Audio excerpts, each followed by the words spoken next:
Howdy folks, AJ coming at you again, your resident vintage gamer, and as you can see, my revamp of the headquarters is right in the middle of progress here. So I wasn't even going to do a video until I had it all finished and everything, but I found some old stuff, some vintage stuff that I'm going to end up boxing up, and I figured, well, I better get it on video now, just so I have it recorded and everything, and maybe you guys will, it's something you guys will enjoy seeing. Maybe not. Maybe you'll tell me, hey, dumbass, just, put that stuff in storage and don't ever bring it back out. Who knows. So, anyway, I'll start off with, well, let's do it this way. So, when you're talking about storage, data storage for computers, now we have, terabytes of storage on our computers. We've got gigabytes of storage on our phones and everything else. Well, going back for gaming, and then this is all from, I'm doing this all, from a gaming perspective, of course. We have this drive right here that it was called the Sony Store Station. And this was in, I believe it was around 1995. And the reason I say that is because I have a couple of these tapes here. Yeah, June of 1995. And at that time, with one of these, you could store, if you, depending upon how you compressed it or whatever the software, the options were, you could put 2 gigabytes of storage on one of these. And that was massive for 1995. It was ridiculous. 2 gigabytes in 1995 was just huge.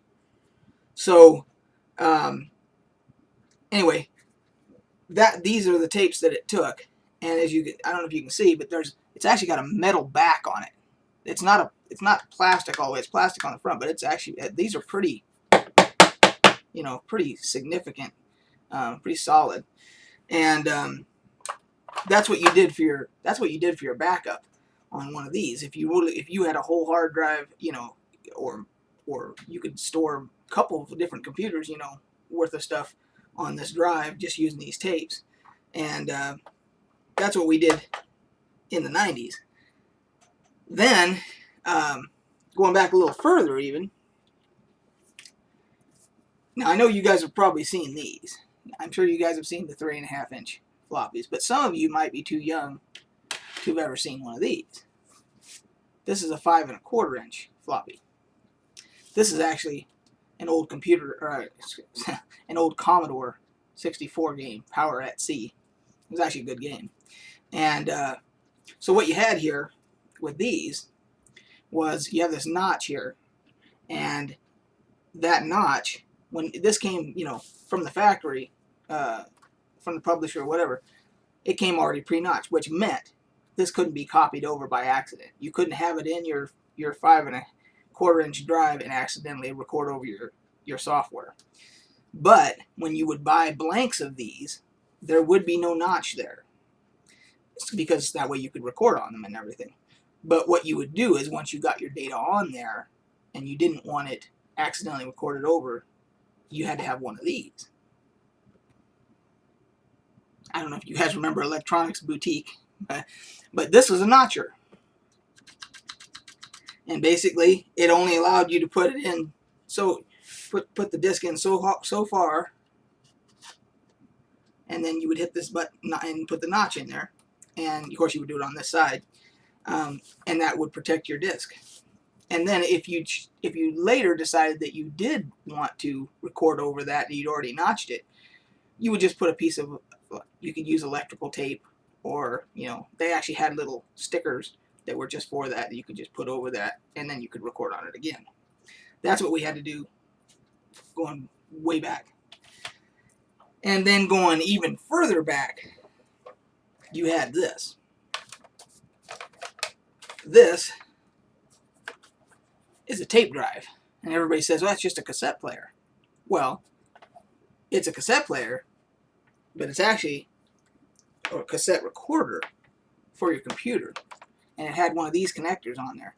You couldn't just use a regular cassette player because you had no way to connect it to, unless you had some kind of an adapter, which I don't remember them having. But the important part about this was that you had this this counter here would tell you when you were saved a game onto your cassette disc, and you would you put your cassette disc in there and everything, and then you would save your game, and you'd have to write down on the counter so that you'd know where to go back on the tape to find your game. So that is the different storage methods that we had before we had these, you know, enormous hard drives and everything, and solid state drives. And of course now we have flash memory, which is on the card in your phone and all that, and that completely, you know, changed everything when that came out. This is how we used to have to struggle through stuff.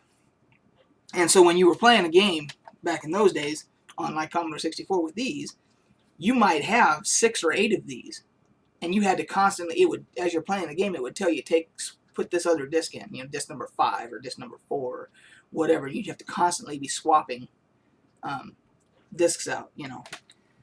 And that's basically the old vintage stuff the relics that I wanted to show you guys. Some of you may remember some of this stuff, and some of you may never seen it at all. So anyway, I just thought it might be interesting to show. And then the last thing that I had is I just happened to stumble across my very first cell phone that I ever bought for myself. This was the Dinosaur, and this was like $350. I remember when I bought this, and I had a pager for work, and I always had to find a payphone, and I finally got tired, and I said, you know what, I'm just going to break down and buy my own cell phone, because work, they wouldn't give me one. They said, no, it's too expensive or whatever, and so I said, well, screw you guys, I'm just going to get my own, and I, you know, bit the bullet and probably paid way too much or whatever. But, and this is with the slim battery. This battery only lasted like 30 minutes of talk time. I mean, that was it. And then, let's see if I can get this one up. There we go. And then the one that the one that lasted, I believe it might have been like 2 or 3 hours of talk time, was like way out to here. I mean, it was, so this thing was even bigger, you know. But anyway, I thought you guys might like to see these old relics.